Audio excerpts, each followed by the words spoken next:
Good evening. My name is Tasha Smutney. I am a double gold consultant and a two-time IATAN card holder. We're going to talk about all the transportation options at Disney World, as well as their new Lightning Lane systems that have replaced Genie Plus.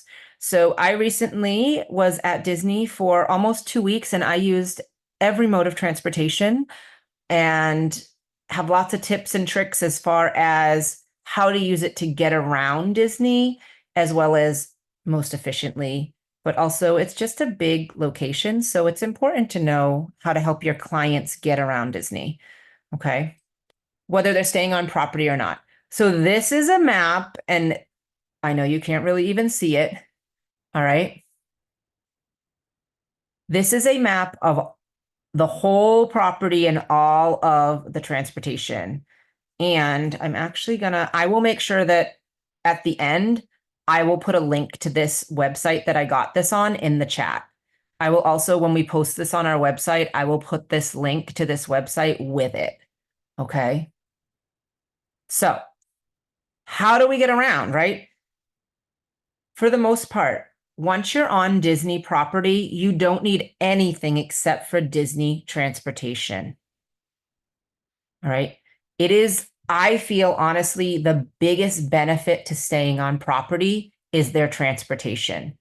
Disney World is essentially its own little city. It has its own streets, it has its own everything.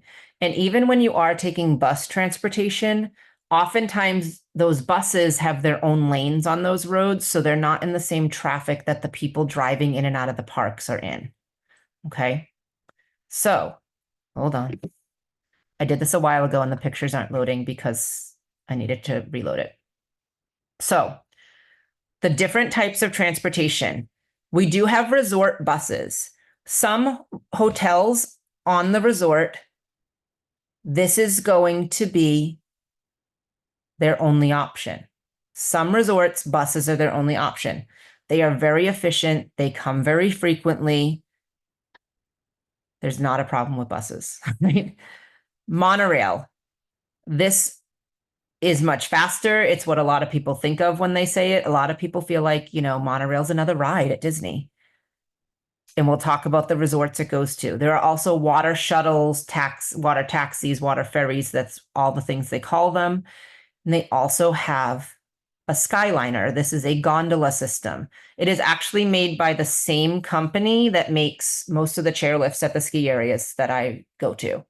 All right. One of the most popular, most recognized, chairlift companies out of Germany, Doppelmayr, right? They are open to use by both property and off-property guests. You do not have to be staying on Disney property to use Disney transportation. You just have to get to it and anybody can use it, right? Now it runs approximately 1 hour before park open and 1 hour after park close. Now, when I say park open, we're usually talking early entry. So for example, when early entry is at 8:30 though, I can often catch a bus from my resort at 7. The Skyliner usually at 7:30 at that actual hour before. With that being said, for the park close, they're not going to leave people in the park and not give you a way to get out. The reason it's an hour after is oftentimes the shops and things will stay open an hour after rides are open.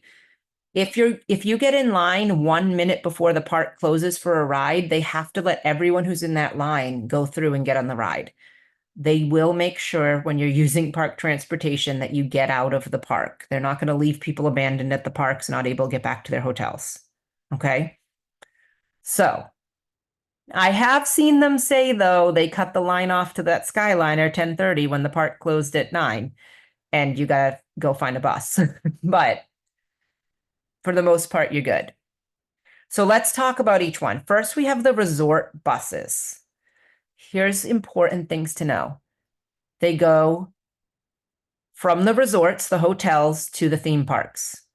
They go from the resorts to Disney Springs, which is their shopping and dining location.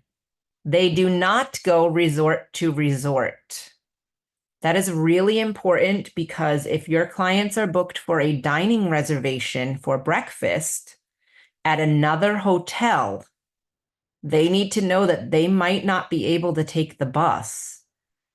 Depending if it's really early, they're not going to have time to take that bus to a theme park. They don't run park to park until 10 a.m., but they might not have time to go to a park and then take that resort's bus back and make it to their dining. And Disney Springs opens later than the park, so they're not going to have buses to do that switch. A lot of times when I go resort to resort, if it's not park open time, you go to Disney Springs, switch buses there, and then go. All right. They also currently don't go directly to the water parks from the hotels. You must transfer at Disney Springs. All right. I'm not sure why. I don't think that their water parks are used as much as they want them to be. They can accommodate, all of them can accommodate 2. They also have some newer buses that can accommodate 3, either wheelchairs or the electric scooters. All right. They will load them first. Okay. Typically, everywhere that there's a bus stop, either at your resort or when you come out of the parks, each bus has a number. There are big signs like a directory.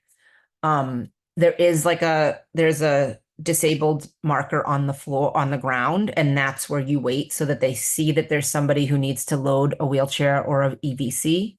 They load you first. The bus drivers are great. Like if they need to, they will even drive it for you, or you'll put it and they'll like direct it while you're on it, and they get strapped in. And that's for everything we're talking about here. On the resort buses, strollers must be folded. You cannot keep the kids in the stroller and bring them on the bus. All right. So if you got a sleeping baby, you got to pick them up. All right. Just know that. All right. These are the resorts that are bus only. All of the All-Stars, Shades of Green, which is a military only resort, which I didn't mention in our training because has to be booked through military. Coronado Springs, the 2 Port Orleans locations for the parks, the theme parks, they're only buses. Saratoga Springs, Old Key West, Animal Kingdom Lodge. Some of the larger resorts might have an internal shuttle or multiple bus stops. Now, all of the resorts have buses. These are just the ones that the only transportation to the parks is going to be buses. Okay. So for example, I was at Caribbean Beach. I took the bus to Magic Kingdom and to Animal Kingdom. That resort has 1, 2, 3, 4, 5 bus stops because it's a large spread out resort. All right. We also have the monorail. This is select resorts. It goes to Epcot, Magic Kingdom, and the Ticket and Transportation Center. Those are the only 3 places you can get to besides the 3 resorts that we're going to say that are on the monorail. Okay. And you can't go directly from Epcot to Magic Kingdom. You have to transfer at the Ticket and Transportation Center. When you go or drive to Magic Kingdom, you park at the Ticket and Transportation Center. When Walt Disney originally made the park, he did not want you to be able to see the outside world from the park, from Magic Kingdom. So the parking is further away. When you get to parking, it's going to take you a minimum of 15 minutes likely to get to Magic Kingdom. Once you park, get to the monorail, get on monorail, and get to the park. All right. The good news is you go through security before getting on the monorail. All right. Depending on the size of the stroller, this is a stipulation, they can remain open. If you've got a double side by side, it probably can't remain open. Okay. But I saw strollers open on the monorail. They weren't stopping people from wheeling the kids on. Okay. Monorail resorts are going to be the Contemporary, the Polynesian Resort, and the Grand Floridian. These are some of their original resorts, and that was their original transportation when they had one park. Okay. You can. Now, there are actually two different monorail lines as well. When you leave Magic Kingdom, there is an express monorail that just goes to the Ticket and Transportation Center. There is also a resort monorail that will stop first at the Contemporary, then at the Ticket and Transportation Center, then the Polynesian, then the Grand Floridian. It does a loop and comes right back to Magic Kingdom. Sometimes at the end of the night when it's busy, it's quicker to take the resort monorail back to your car than it is to take the express monorail because so many people are waiting for it. All right. So just know that little tip to give your clients. All right. Water shuttles and ferries. Again, this is going to be select resorts. The different places they go are Epcot, Magic Kingdom, Hollywood Studios, and Disney Springs. Please know that Epcot does not go to the main entrance. Epcot goes to the back, to the International Gateway. It also will go to the Ticket and Transportation Center, another option from Magic Kingdom. Another reason it might be quicker is because it can accommodate more people than the monorail. Okay. Can also accommodate wheelchairs and electric scooters. The monorail can as well. I don't know if I should have said that. It absolutely can. Depending, strollers might need to be folded. I believe on the big ferry, it's okay that they're not, but on smaller ones, you will definitely have to fold the scooters. The next page has the list of the different routes, okay? So each of these are separate routes on water taxis. So for Magic Kingdom, there's one that goes Transportation and Ticket Center, Magic Kingdom to the Grand Floridian and the Polynesian, Magic Kingdom to Wilderness Lodge, Magic Kingdom to Fort Wilderness Campground. Then there's one that does Contemporary, Wilderness Lodge, Fort Wilderness, Hollywood Studios, Swan and Dolphin, Beach and Yacht Club, Boardwalk. Then it goes to the Epcot International Gateway. I have taken this from Hollywood Studios over to Epcot. I actually went to Boardwalk to do something there, but it's walking distance to Epcot as well. And I'm going to pull up the map in a second as well. Port Orleans Riverside and Port Orleans French Quarter only go to Disney Springs. Doesn't go to a park, but you can get to Disney Springs and back. Old Key West to Disney Springs, and then Disney Springs, Saratoga Springs, as well as the Treehouse Villas at Saratoga Springs. There's two separate stops there.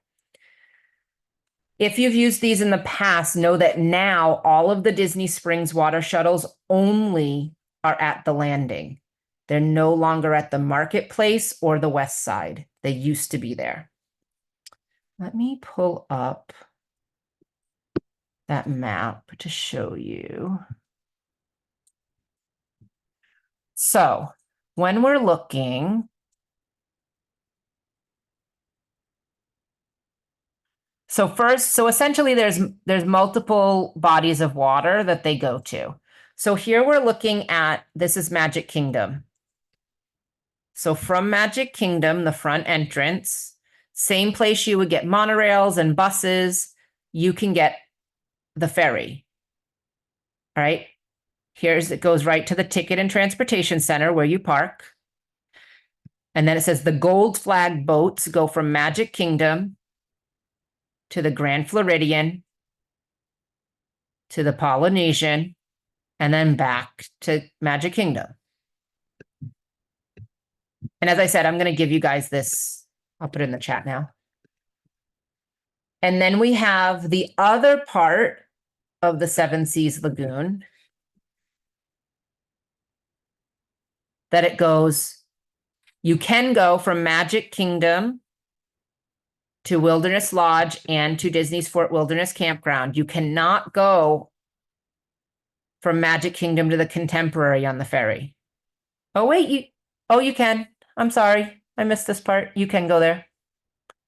You can also go Oh no, not Magic Kingdom. There is a loop from the Contemporary to these other two hotels, but you cannot go Contemporary to Magic Kingdom on the boat because you have the monorail and it's also walking distance to Magic Kingdom.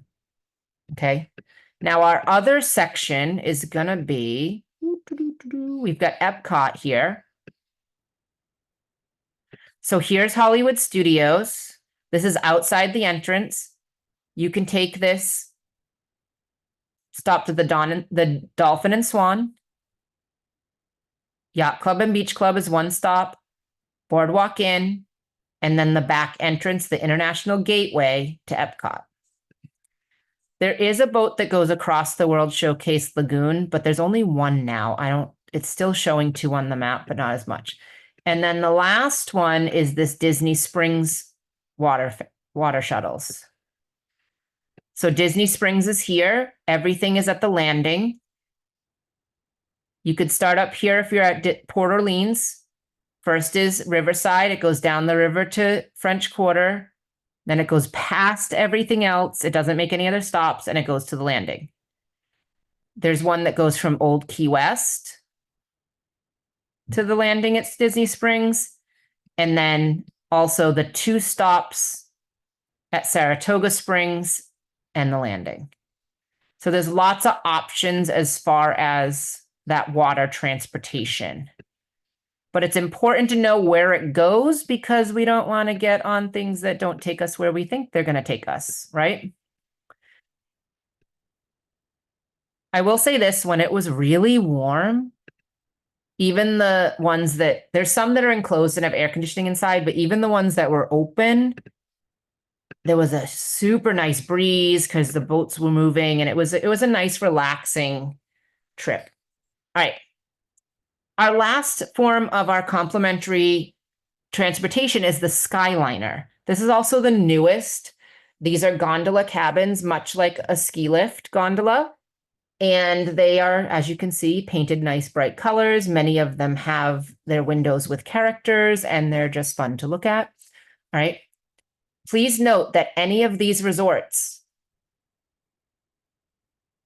the buses only run from Epcot and Hollywood Studios to these resorts if the Skyliner isn't running. So when I stayed at Caribbean Beach, hold on. That doesn't have the right routes on it, so I'm going to show you. I'm going to fix it right now. When I stayed at Caribbean Beach, I could not get a bus to Epcot or Hollywood Studios because there wasn't one. That still had the boat information, and I'm not sure why. We're going to fix it right now, though. So know that Caribbean Beach Resort is the hub. That is the main hub, which means, because you can't go directly from Epcot to Hollywood Studios, you have to switch.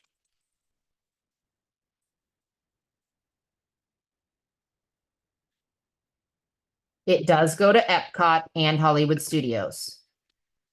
So it goes, I'm going to abbreviate that, Caribbean Beach Resort directly to Hollywood Studios.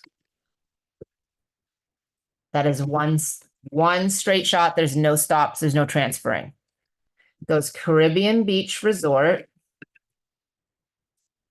to the Riviera. You do not have to get off and transfer there. It's just a stop to Epcot. There are two other resorts that are on this line. We have Pop Century and Art of Animation.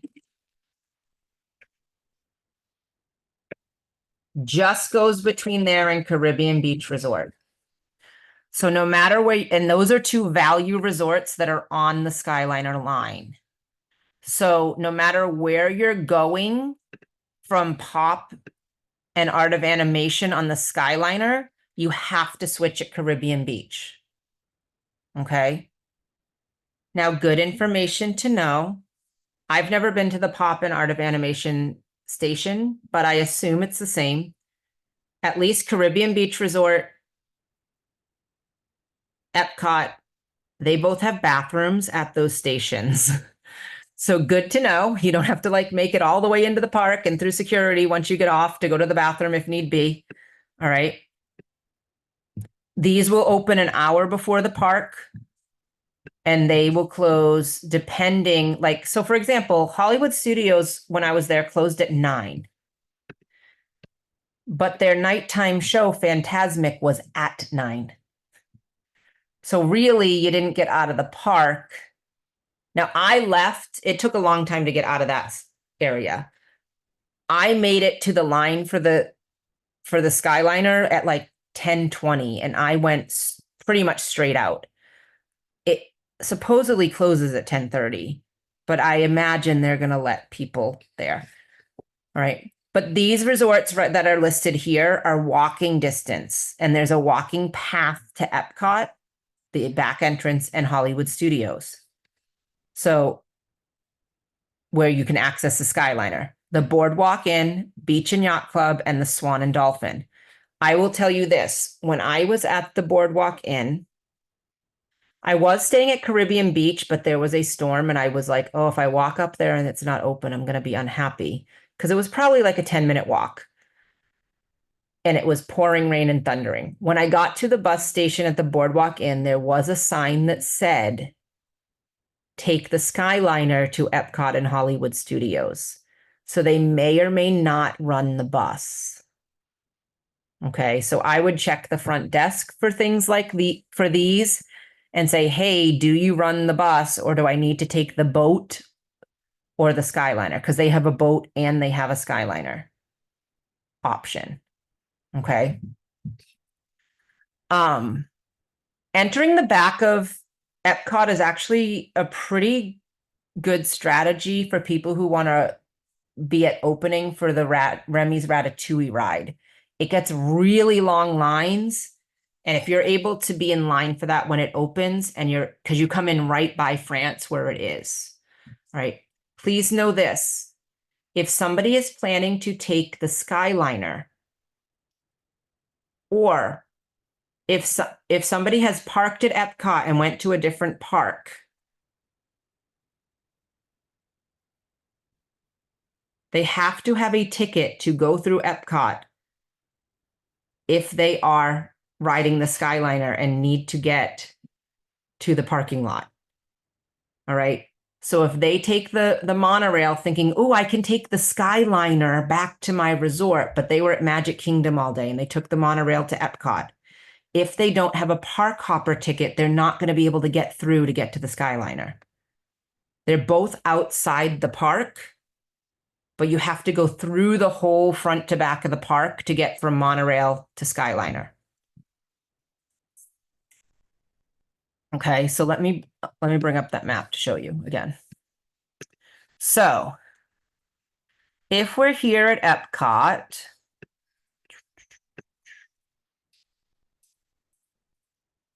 it's a little blurry. Right here is the front entrance. You have to go through, it's not really all the way front to back, and out of this International Gateway entrance to get to the Skyliner. This light pink line is the Skyliner.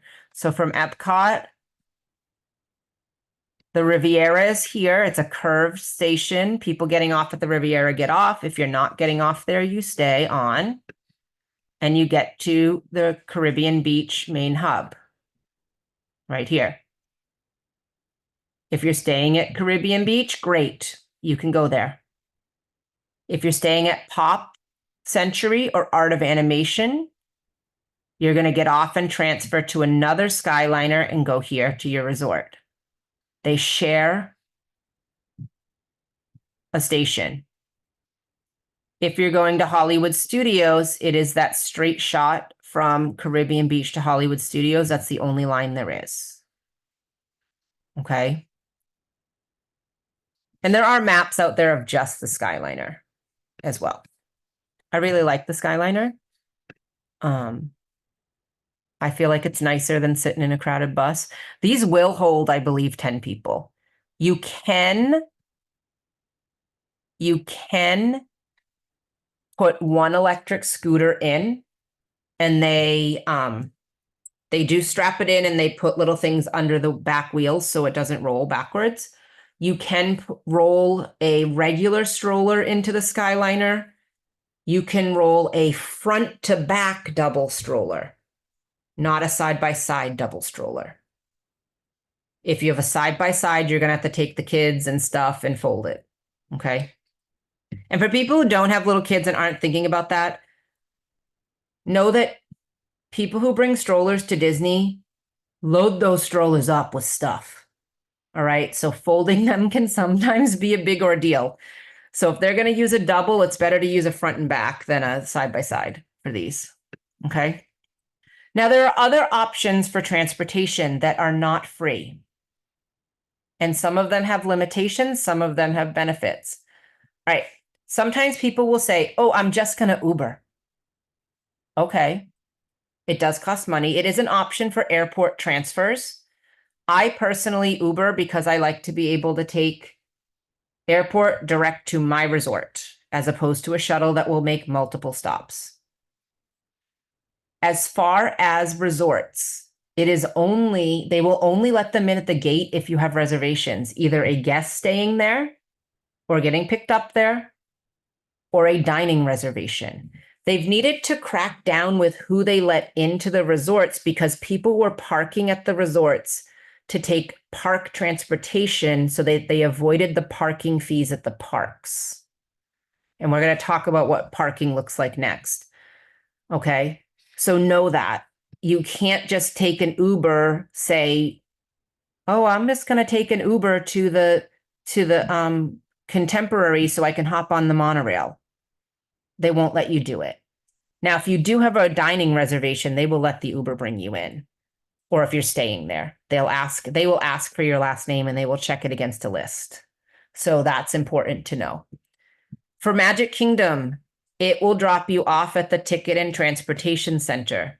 The buses from the resorts drop you off right at Magic Kingdom. You have to go to the Ticket and Transportation Center for Uber. Also, all the other parks have rideshare areas at the park. Sometimes they're a decent walk, right? For Uber and Lyft. Minivan. Minivan is booked through the Lyft app, but is contracted specifically for Disney. It can only be used on resort. They will provide car seats. They do have wheelchair accessible vans as well. It will take you resort to resort, and it will drop you off close to the park entrances. Typically the same area as the buses, but like at the closest possible spot on the sidewalk that you could walk to the parks. Okay. So important to know, I know a lot of people who have early morning dining reservations and they choose to pay a minivan so that they can go and they're not stressed out about needing to leave themselves an hour to an hour and a half to get to another resort for breakfast at 8 a.m. Okay. The Mears shuttle. This is the paid airport transfer shuttle. They do have Mears Connect, the bus. They do also have private if you wanted to arrange that for your clients. I'm going to be honest, I'm not 100% sure if they do commission or not. I've never booked it for a client. This is what replaced the free Magical Express that Disney used to offer. It's the same company that they used to contract through, but now it's a paid service. They no longer offer the free pickup at the airports like they used to and the luggage delivery. Okay. So if you have somebody who hasn't traveled for a long time, please make sure they know, like if they used to go to Disney like over 20 years ago or 20 years ago, and they used to have, Magical Express and Disney used to pick up your luggage from baggage claim for you. They don't do that anymore. There's funny skits online of people like making fun of somebody who's like, but I left my luggage at the airport. You were supposed to pick it up. They don't do that anymore. Okay. But these are our paid options. Or, we're going to talk parking as well. Sometimes people do rent a car or they've driven to Disney. If you are staying at a resort hotel, you have free self-parking at the hotels and parks for anyone who's a resort guest. So if you're staying at any resort on property, you can park at the theme parks for free. Now, the deluxe hotels plus Coronado Springs, they do offer a valet for $39 per day. That includes tax. Parking at the parks is also free for pass holders, and parking at Disney Springs is free for everyone. Now, parking at the theme parks costs, the standard parking is $30 a day. Preferred parking can range $45, $50, or $55 a day. It depends on park capacity. It depends on where in preferred parking. It's going to get you closer to the entrance, less walking. Now, a lot of the theme park parking does have trams if it's really far away, and they will take you on the tram. Parking at the parks is free for guests with disabilities who have a valid parking permit on their car or a license plate that indicates so. Please know that the Swan and Dolphin charge for parking. They're on Disney property, but they're technically not Disney hotels. Self-parking is $35 a night. Valet parking is $44 a night. And those two, it did indicate that that was before taxes. There's also a different fee at the theme parks for oversized parking, like if somebody drove a camper there or things like that. All of this information can be found on the website. There's a lot more parking information than I could include here. So that's everything about transportation. Okay, we're going to move into our lightning lanes. I have some typos on my thing. Some lightning lanes. All right. This is the new program. It's now called multipass and singlepass. It replaced Genie Plus on July 24th, so just 3 days ago. It just went into effect on Wednesday. All right. This was previously called Genie Plus, and you would use Genie Plus to reserve lightning lanes the day of. Or you would purchase individual lightning lanes for specific rides. So at this point, multipass, you purchase for one theme park per day. There is no multi-park option at this point, but you can use it in more than one. And I'm going to explain. You will choose up to 3 experiences and times in that one theme park ahead of your visit. After you have scanned into your first one that you booked, whatever ride you booked first, whatever's earliest in the day, you scanned in, you can go on the My Disney Experience app. You can look for availability to make an additional lightning lane reservation. There's going to be some new strategies when it comes to this. And there are some ways that you can work around things. Guests staying at Disney Resort hotels and other select hotels, and I do have that list I'll show you in a moment, they will be able to plan their lightning lane passes up to 7 days in advance for their entire stay, up to 14 days. So currently, there are people whose stay is 7 days away. They have a 14-day stay. They can technically book up to 21 days in advance right now. All other guests can plan up to 3 days in advance. So a lot of times that's going to mean local pass holders can only book 3 days in advance and anyone staying off-site. So on-site hotels are getting a huge advantage when it comes to booking this.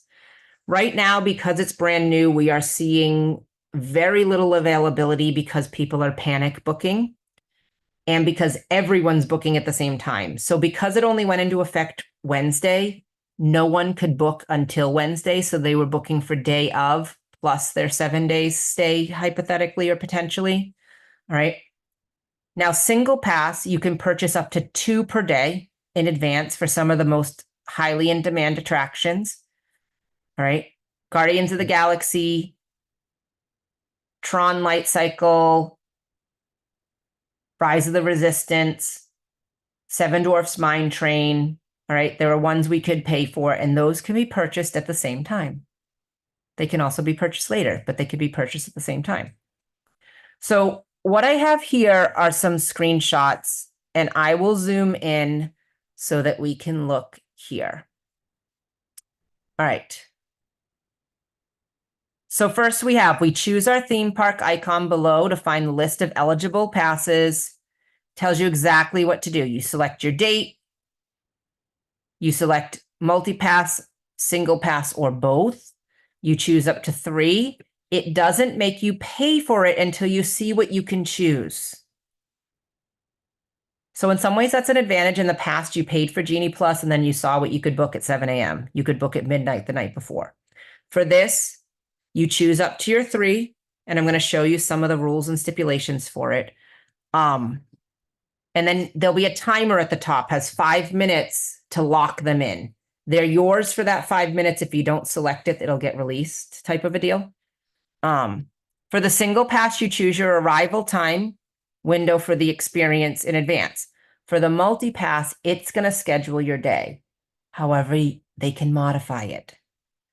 You have to select the guests you want to include, and you follow all the steps to complete the purchase.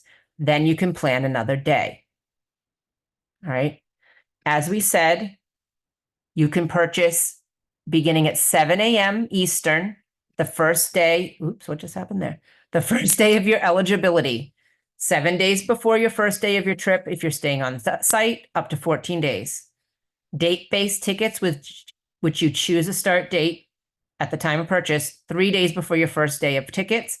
Now, I have seen feedback that say somebody got a 4-day ticket, and their first day of their ticket is 7 days from today. So Saturday, let's say their first day of the ticket they bought was Friday. They don't have to purchase their tickets. They don't have to pay for their tickets or choose their multipass for Friday. They can choose it for Saturday. They could skip the first day. All right, because you could choose which days you buy it for. You don't have to buy it for every day of your trip. Okay. For the total number of valid days of your tickets. So when we looked earlier, something like a 3-day pass would be good within a 5-day window. All right. So there is some strategy when booking here that you could, I mean, if you're buying tickets alone without a hotel, that you could book, a day or two before if it's going to be good for 5 days. All right. So this we kind of already talked about when you can buy. All right. Annual pass holders, I kind of feel like are getting a raw end of the deal if they're not staying on site, if they live local, because they can't book until 3 days in advance either. And they spend a lot of money at Disney. All right. Lightning Lane passes are non-refundable and non-transferable. The attractions may vary by date. There's lots of terms and conditions. Essentially, they're saying, we're not guaranteeing you anything except those 3 that you chose when you booked and paid for it. All right. Other select hotels include Swan and Dolphin and Shades of Green. All right. Annual pass holders and guests with tickets that are not date-based, some of them are not date-based, may purchase Lightning Lane passes for any day within the 3-day purchase window. So like annual pass holders can only book, it seems like 1 day at a time if they're not staying at the hotel. Now also, it's going to give you, included with your multipass, all the attractions that have photos. They will give you those photos in PhotoPass. You won't have to pay for those photos if you don't have Memory Maker. The pricing will vary by date and theme park, right? Single pass, these are for those individual rides. You have a limit of 2 per day. The price will be per attraction per day. Now, something like Animal Kingdom is going to be less money than Magic Kingdom. And the feedback coming in from people who've tested this out is they could pay the $16 compared to $29, and they could go to Animal Kingdom in the morning. They could still plan to hop to Magic Kingdom and make selections there. The disadvantage is by not paying for Magic Kingdom, they're not getting the pre-selects, if that makes sense. So qualifying hotels are all of those Disney value hotels, Disney Moderate, Disney Deluxe, DVC resorts, Old Key West, Riviera, Saratoga, Fort Wilderness Campground, Shades of Green, Walt Disney World Swan, Walt Disney World Dolphin, Walt Disney World Swan Reserve. So any of the hotels that are good neighbor hotels that have early admission that aren't on this list, they do not get to book the 7 days in advance. So this is a new huge selling point for on-property guests, especially for people who care about booking those rides. All right. So this is actual screenshots from my app, what your screen looks like. Sometimes you're on the home page, and sometimes you're on this other page where you manage things. Either one, you're either clicking here where it says purchase, or you're clicking where it says Lightning Lane passes. Now, I went through the whole process as far as I could without having a ticket on my own screen. So the good thing to know is you do get the option. You can book single pass in any park, regardless of which park you pick for a multipass, or don't pick a multipass. So let's say you don't want to pick multipass, but you want to make sure you get on Guardians of the Galaxy, and you want to make sure you get on Star Wars Rise of the Resistance, because you're going to do Epcot and Hollywood Studios today. You could purchase both of those 7 days in advance of when your trip had started, your whole trip, and you don't have to buy the multipass for those parks. Or you could say, well, I'm going to start at Epcot in the morning, so I'm going to get this multipass, and I'm going to get those 2 single passes. There was some concern when they first announced that you had to pick a park that you couldn't pick the individual ones, the single pass, for more than one park.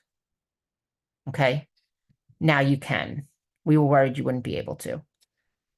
There's also feedback that when you modify and change things, previously when you did that, if it was booked in Epcot, you had to book another experience in Epcot. Now they're letting you choose a different park to modify it to. So this is what it looked like when I selected. I was going to go to Magic Kingdom. I did the Seven Dwarfs Mine Train individual or light single lane. That's in Magic Kingdom. And I'm going to hop to Hollywood Studios. There's my second choice. Now, once I get past here, I took a screenshot of somebody's because I couldn't get to this. This is off of a video. He now went in and he was able to choose his 3. Now, what he's doing is he was trying to modify one of them in this, but he has his 3, they're saved for 5 minutes, and he's able to switch them or pick them. There is also a modify if you wanted to try to play with the times a little bit, okay? And then you can also switch to something else. Now, there are tiers. So for each of the parks except Animal Kingdom, you get 1 choice from tier 1 and 2 choices from tier 2. Or you can choose all of your choices from the tier 2. So that's a little disappointing for some people, because what if everything they want's over here, right? They're doing it in order to make sure that all the more popular rides are not snatched up immediately, right? So I can share these too with people, but these are all online as well. But essentially, the bigger, more popular ones that usually went fast with Genie Plus, they're in the tier 1, and everything else is in tier 2. Okay. So things like Big Thunder Mountain, Jungle Cruise, Peter Pan, which is currently under renovation, but once it reopens, Space Mountain, Tiana's Bayou Adventure, those are going to be the tier 1. And then Everything else, they could pick 2, or they could pick all 3 from there if that's what they want to do. All right. At Hollywood Studios, Mickey and Minnie's Runaway Railway, Millennium Falcon, Smuggler's Run, Rock and Roller Coaster, Slinky Dog Dash. Those are the most popular rides there. You can pick one and then your other 2 from any of those. Epcot currently has 3. We do anticipate that when Test Track reopens, it will be in this tier 1. So Frozen and Remy and Soarin' Around the World, and then everything else is in tier 2. And then Animal Kingdom doesn't have any tier 1 rides. They're all tier 2. They're all, you could pick 3 from any of them that are on there. It has a lot less rides to begin with. Okay. So here's some answers to some frequently asked questions that have been going around the internet. Okay. There is no longer a multi-park option. When you had Genie Plus, you used to be able to choose the specific park you wanted or multiple parks that would be at the cost of the most expensive park for the day. But you just can't pre-select in more than one park. You can still use it in more than one. With Genie Plus, there used to be what was called the 2-hour rule. You could book a new ride either every 2 hours or once you scanned in for your most recently booked. I say most recently because you could stack them and have more than one. That no longer exists. So what used to be able to happen is at 7 a.m. you would book your first ride for the day. No one could book another ride until 2 hours after park opening, which most of the time would be 11 a.m. Then I could book another ride at 1 p.m. Then I could book another ride at 3 p.m. I used that when I flew in and was going to the park for the afternoon. I booked my first ride for like 5 in the afternoon, but I booked it at 7 a.m. I was able to stack my night, so I went ride to ride to ride. That's now going to be harder because you have to be in the park and scan into your first ride before you can pick number 4 because you have 3 pre-selects. Okay. The good news is once you scan into your first one, no matter which ride it is, it will allow you to book another tier 1, even if you still have a tier 1. It will allow you to book in another park. It will allow you to modify your next 2 selections for that other park. Essentially, scanning into your first ride unlocks your ability to do book whatever you want, wherever you want, sort of. So instead of doing the 1, you can always have 3 multipass selections made at a time. When you use one, you book another one based on availability. It's still up to 2 single pass per day, which is what it was. And as I said, after you scan into your first ride, you can choose another park or another tier of 1 rides if available. You can still park hop and you can choose in another park. You can modify your selections prior to arrival all the way up until when you're planning to use it. You could spend a whole week modifying and trying to make your selections as best as possible. Every time you try to modify, if there's something available, it will give you that 5-minute timeline again to secure what you found. You don't have to pay again. You can just keep changing your schedule. So there's a free Genie planner that still is available in the app. So when you go in, and I don't have pictures of it, but let me open my app. When you go in here, you're going to click where it says today's plans. And you can, right there, it says get started planning your day. Get started now.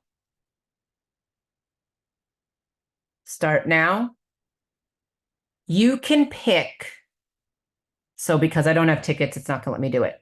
But you can also change the day ahead of time to whatever day you want it. You can pick your priority rides. And then when you try to find things to book things quickly, they'll show up at the top. Otherwise, they just all show up alphabetical. So this next one I have to explain a little bit. You can still play what we call Genie slots or roulette to find more options. So when something didn't work and you wanted to modify and nothing was there that you wanted, you would just keep pulling down to refresh the page with the old system. You can still do that. And what they've been finding is people are still canceling or modifying their plans so something will become available. And it appears that Disney is releasing additional Lightning Lane times the day of and sprinkling them throughout the day. So the people I've watched, they've said that even when something looked unavailable earlier in the day, it has shown up by doing that refresh when they try to modify. And essentially what it does now, when you click to modify and you refresh, if it finds anything open, it'll grab it for you. And you have 5 minutes to click, yes, I accept the time, before it releases it back into the pool of available rides. So that, like some of the people I listened to and watched videos of, they were very, very pleased with that because they were afraid that wasn't going to happen. And it does appear that even if somebody doesn't pre-book right at 7 a.m. on the dot, the day of, it looks like there's more things being released. So if you didn't get something, you could check. All right. I know this is really complicated. It's still super new. A lot of people, like, I really knew the old system. I knew how to work it and make it most efficient. I plan on continuing to watch the videos of people coming out with it all. Hopefully, I'll be able to use the system sometime this fall to get some experience with it. I get that it's overwhelming. All right. I'm gonna turn off the recording so we can do questions before we go. Where is it?